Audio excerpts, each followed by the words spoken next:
Hi guys, so today I want to talk to you about what causes narcissism.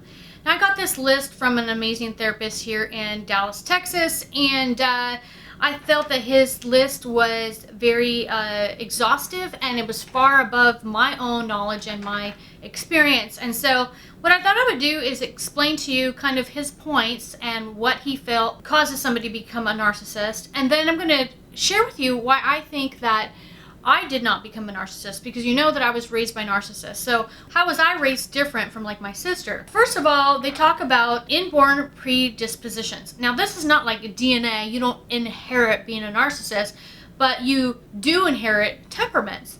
So you might be a little bit more easygoing, or you might be more hard and difficult. And I think that I definitely saw that in my sister and I, where I was born a lot more empathetic, a lot more easygoing, and my sister was a lot more, demanding.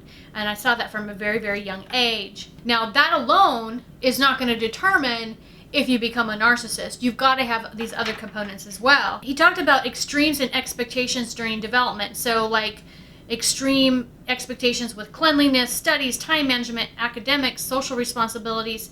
He mentioned that narcissists tend to have an extreme insistence in one area, or they absolutely don't care whatsoever, right? They go to the one or the other. They overemphasize means of acceptability that are around looks, look up to beautiful people, people that are super wealthy, have high status or acclaim.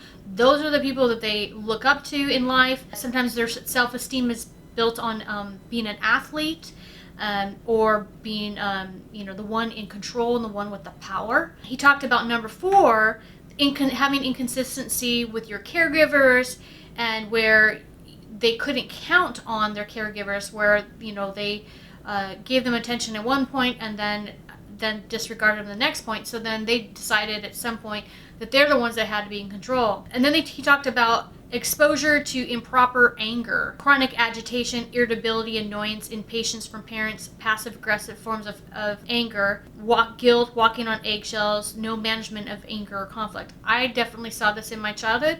I think my sister experienced chronic agitation and irritability and annoyance from my dad. He picked on my sister non-stop. Left me alone, but he absolutely did to that and probably drove her nuts. He also talks about how, emotions aren't explored, handling conflict, peer pressure, none of that's discussed. And then he was mentioning that there's learned manipulations where, you can watch video games, you can watch TV and learn how to manipulate, or you can, watch somebody that's manipulating, that's a leader, your parent, and just copy what they do. Then he talked about the skewed experiences with affirmation and affection, and, that love is conditional. And so if you're raised by a narcissist and they don't emotionally love, they just praise you for what you do for them, then it's, really easy to, see love as, oh, I do something good and I get praise for it and I get love, versus the emotional type of love. So it's very skewed at a young age, or they're treated like an extreme prince or princess, and like they're treated like they're better than everybody else. So that goes into it as well. They experience a shame form of communication. So if they make a mistake, instead of it being a teaching moment, they're shamed for their mistake. So then there's, no tolerance for mistakes in life. They are exposed to, black and white thinking, all or nothing. There's no gray in life. They have to be right. They have to be correct. They need to be right. They need to be correct because of this. And, healthy people, like, life is gray. Things don't work out the way that we think they will all the time. You don't have to be right. You don't have to be wrong. Because there's a lot of gray out there. But narcissists, if they're exposed to this black and white thinking, they then adopt that. Because of the black and white thinking and this high expectation, they will not be vulnerable, because they think there's no way I'm going to pass the grade if you know who I really am, because everyone's good or bad.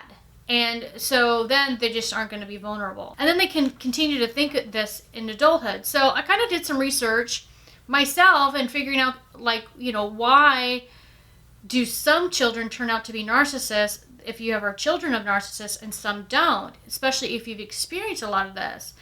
Some of people said that birth order has something to do with it. Again, the temperament that you're born with. And also, like, it could be that a parent was experiencing something different in life, and so they treated you differently.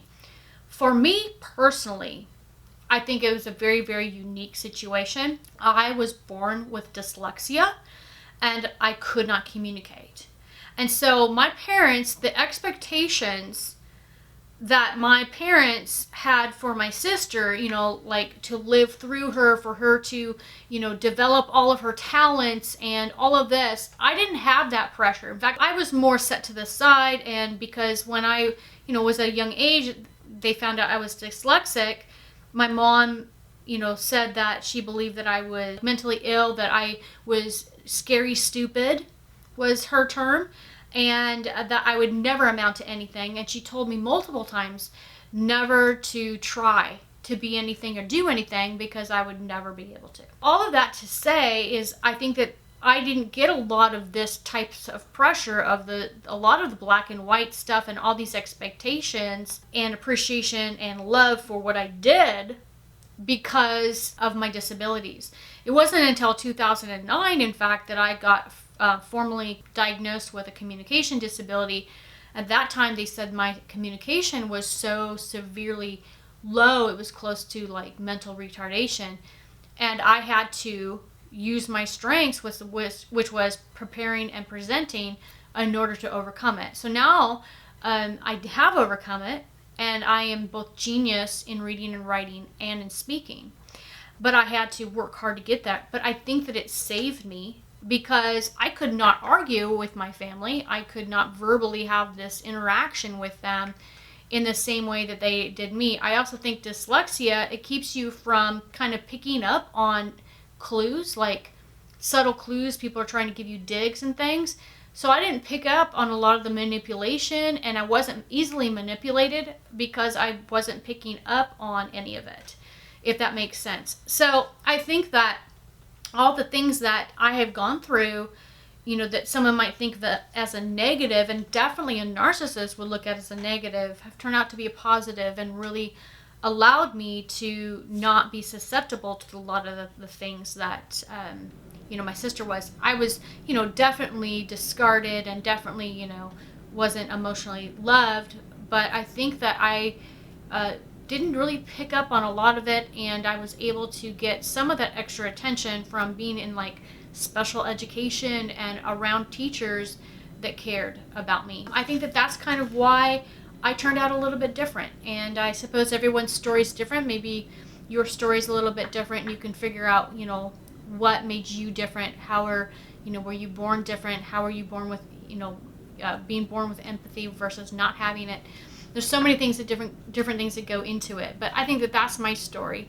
And so the things that I set out in this life that I had to overcome became what protected me, I think, in the end.